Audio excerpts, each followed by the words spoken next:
Welcome to the Greek News. Today we will interview the Greek hero Achilles. Achilles, how would you describe your life at war? It is hard being known as the best chieftain. Being known as the champion of Greece has made many soldiers fear me. Leading is a hard task and is very important because if the leader makes a mistake, it could cost hundreds of lives. I was doing very well in the war for 9 years. I was a strong, brave leader. What made you want to lead the soldiers who went to war? Well, my mother, Thetis, a sea nymph, told me not to go to Troy because she knew I was destined to die there. I did not listen and went to war for 9 more years, but on the day she begged me not to go to fight anymore, I had to listen. I was worried about my soldiers, but knowing I would die out there was too much for me. How did you feel when you heard the Greeks were losing without you? It was hard. I thought that this might happen, but I didn't know which gods favored which sides. It seems more the gods favored Troy, and I was the only thing stopping them from their plans. I, the hero of Greece, was fearful of death. I thought that eventually they could gain some ground back. How was your experiences when you found out they had pushed the Greek soldiers onto the beach where the ships were? It was depressing. We lost a lot of ground to the Trojans, and now it was so bad. The Trojans burned one of our ships. Then I decided on a plan to give the Greeks time. My plan was for Patroclus to wear my armor and go out on the battlefield as me while I run with the rest of the Greeks. I didn't want to go because I dishonored my soldiers. Do you regret letting Patroclus go as you? I regret it. If I wouldn't have been so dishonored, Patroclus would still be alive. If I took the bait, I might still be alive with him and Hector dead. Sadly, I was fearful of my dishonor and let my friend die in battle while I ran. How did you feel when Patroclus died? I felt sad. My best friend died. Not only that Hector took my armor that Patroclus was wearing, I felt hatred towards Hector. I wanted to avenge my dead friend, Patroclus. I wanted revenge on Hector. I knew I had to go into battle and finish the fight. How was your experience being back on the battlefield? I didn't think much of it. All I was thinking about was fighting Hector and avenging Patroclus. My mother told me I was destined to die after I killed Hector.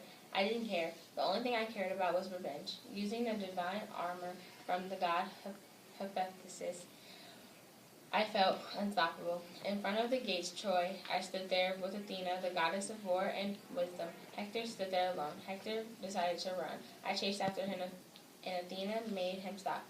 Hector proposed to whoever won the fight would give the body back to their people. I was so angry I didn't accept. Using my magical armor, I fought Hector. I knew there was a whole area near the throat because that's where he struck Patroclus. With his final breath, he said to me that he wanted me to return his body. I replied angrily that I wouldn't be doing that. From his dead body, I took the armor that Patroclus wore. I tied his dead body to the back of the chariot and spun it in circles in front of Troy.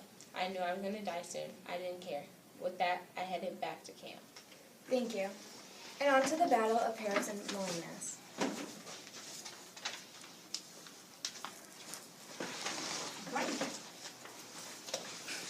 Hi. Paris and Menelaus, the two most passionate and concerned men of the war, stand before each other. They had decided to fight it out alone.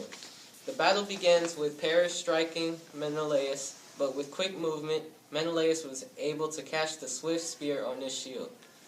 Menelaus then hurled his spear, and it rented Paris's tunic, but did not wound him. Menelaus then drew his, and as he drew his sword, it fell from his hand, but it was now broken. Menelaus was now unharmed. Unfazed that he was unarmed, he leaped upon Paris, and seizing him by his helmet crest, and swung him off his feet. Fortunately for Paris, Aphrodite swoops in and saves him, and carries him in a cloud back to Troy. This enrages Menelaus, who goes searching for the cowardly man. Aphrodite's actions cause others to break the truce, cause more ruckus, and more fighting. Thank you.